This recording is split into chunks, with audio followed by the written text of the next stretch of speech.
Yeah, I think this and maybe Delhi as well.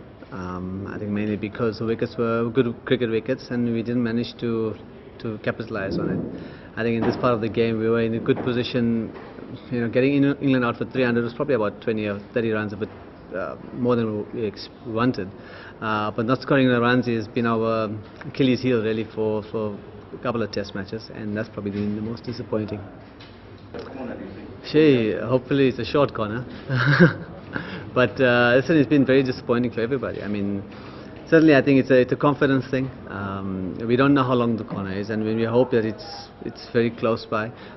Dean started it off brilliantly. I mean, his 100 has been probably the positive light in this Test match for us. I mean, he's batted well in India, and the way he batted in this game, it's a good lesson for everybody.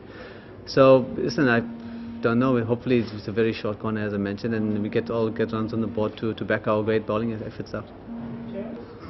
Yeah, listen, I've been obviously disappointed not to get the runs that I would have loved to. I think it started off really well last year, getting some runs. Not being able to maintain it has obviously been disappointing, but I think as a whole, as a batting unit, I mean, now certainly as captain you want to lead from the front, and not getting the runs has been probably the most disappointing for me.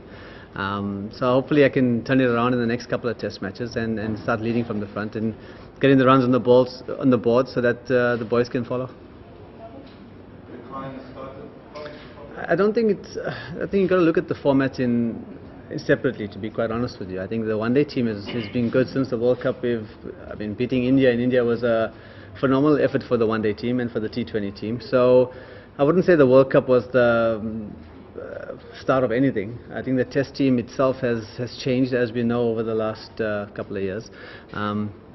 A lot of youngsters in the side and etc. But I don't want to go into that too much. I think the Test team is still finding something, and as I said earlier in the previous question, certainly me getting runs up front would be the biggest thing to kind of set the tone for the boys. The bowling attack's been great, even though we've missed Dale and Mornay for the last couple of series.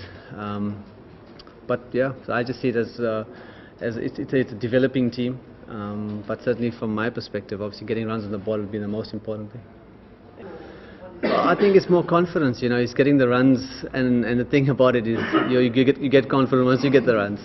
So you can be doing everything probably well in the nets and putting the work in behind the scenes, etc., etc. But it's got to materialize to some sort of runs on the board, especially in the big games. So hopefully the new year, 2016, could be a change around for the South African team. It's been a very tough test year for us.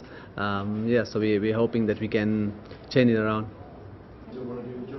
Well, I definitely do. I've enjoyed every minute of it, and it's just been disappointing not to get the runs. But in the middle of the Test series like this, suddenly the hunger is getting more and more hungry to get runs on the board. So, as I said, I'm hoping that the next three tests will be a great start for me to start putting runs in. Yeah, it's a tough one to answer because I think prior to this series, I think everybody would have been pretty comfortable with Stian opening the batting. I know India was a lot more challenging because they actually opened with spinners anyway. And Stian was the man for the job, and I think the way he looked in the second innings, he looked really good. So, I mean, I try and leave those things to selectors because that's what the selectors are there to do. So whatever they decide, I mean, I always give my 100% to anybody who's in the playing 11. Well, one change definitely will happen, obviously, with Dale maybe not being fit for the next game. We're not sure, pending a fitness test probably on Friday, I think. So there may be a necessary change there. And after that, as I said, I can only give my opinion. The rest of it really is left to the selectors. My opinion is, yes, Dale, if he's not fit, somebody will come in. Yeah, so that's my opinion. No, I leave that to selectors. Sure, I think Russell's that question is probably more relevant for Russell because he'll have the medical report with him. But I think Dale, the fact that he didn't bowl in the second innings, or didn't bowl much in the second innings, and it being only a 2-day turnaround, I don't know. I hope he does play. But let's leave it for Friday. I can't exactly tell you what my gut is now. Well, AB batting at 4 is great. I mean, him keeping allows us to play an extra batter, which is also great. So the workload that he's had to have in this test match was a bit more than we expected. I think fielding 200 overs, we didn't really want to do that, but it ended up being like that. And yes, it is a heavy workload for him, and I mean, hats off to AB for putting his hands up and saying, listen, yeah, I'll do it if we can strengthen our batting lineup. So I feel like if he's keen to do it, then happy. I will have to assess now, obviously, how he feels at the end of today, because, as I said, it has been a heavy workload for him. Yeah, I think pending how AB feels, I think there would be a temptation if we feel like it's a bit too much now for AB. But yeah, so we'll see what happens. Maybe the game's just concluded, so it's a bit early to start making these calls. Yeah. Yeah, listen, Nick's, obviously we grew up together, and it was very pleasing to see him play Test cricket when he first started a couple of years ago, and before he got left out. Yeah, Nick's been a quality cricketer from under 13 and 14 days. He's very tight, as you saw, and the way he batted in this game was probably what was needed for this type of wicket. So it was really good to see him get some runs on the board. And I've met an old school teacher of ours today at the ground, and he said to me, hey, listen, you know, it's two DHS boys playing in opposite teams, and he felt quite proud about it. So to see Compo do as well as he has done, I'm very happy for him. Yeah, it obviously changes, certainly in the immediate game it changes things quite a bit.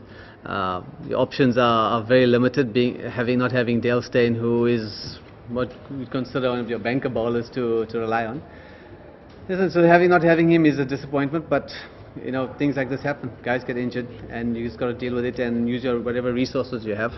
And it puts a lot of workload on the other seamers in the team, which you have to manage, especially having 2 days turnaround for the next test. So it does change things a bit, and you just got to deal with whatever resource you have on the field. Yeah, just as I said before, Jimmy is a quality bowler, so I'm sure England will be happy to have him back, and you know, we'd be happy to get some runs off him, hopefully. And as I said, we want to get our confidence up, and if England have him back, so be it. It doesn't really matter to us. For us, we've got our own issues to deal with, so hopefully those issues will be put to bed next test.